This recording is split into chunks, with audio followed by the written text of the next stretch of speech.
La Seconde Guerre mondiale, c'est un sujet difficile et complexe à comprendre. Plus on est jeune et plus c'est compliqué parce qu'il y a plein de petites subtilités. Et donc à travers le dossier Les enfants de la résistance, on voulait vraiment aborder la notion de devoir de mémoire dès la première secondaire. Et donc le support, la BD, c'est idéal pour les plus jeunes. L'histoire, c'est l'histoire de 3 enfants, donc Eusèbe, Lisa et François, qui sont des résistants de la Seconde Guerre mondiale. Ils approuvent pas ce que Hitler fait ou dit. Après, on est passé à une autre carte avec des numéros et tout qui expliquaient à chaque fois.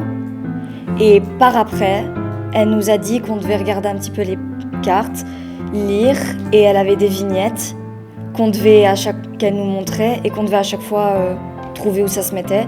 Et à la fin, on a vu les vrais enfants de la résistance.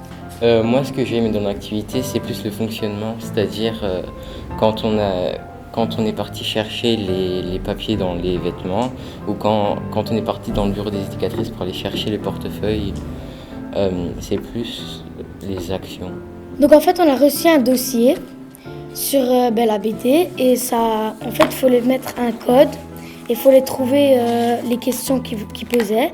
Et quand on avait réussi le code, il y avait un texte, une vidéo, et ça racontait qu'on avait réussi. Et même après, on a reçu notre carte de résistant. Alors selon les origines de chacun, parfois ils ont découvert aussi des choses sur leur origine. C'est-à-dire un pays n'a été créé qu'après la Première Guerre mondiale et ainsi de suite. Et donc voilà, ça leur a aussi apporté des choses au niveau culturel parce que ils ont appris un certain nombre de choses et voir aussi ce qui s'est passé. C'est-à-dire quand on dit qu'on a assassiné 6 millions de personnes, c'est difficile d'avoir une image et une représentation de ce qu'est 6 millions de personnes. On a apporté de la documentation avec Monsieur Carin, en les choisissant bien évidemment, le but c'est pas de les traumatiser non plus. Mais voilà, pour qu'ils puissent visualiser ce que c'est. Pas facile pour des ados de voir une vie et de concevoir une vie sans internet, sans télévision, sans GSM et ainsi de suite. Donc c'était plus facile pour eux à se représenter les différents événements.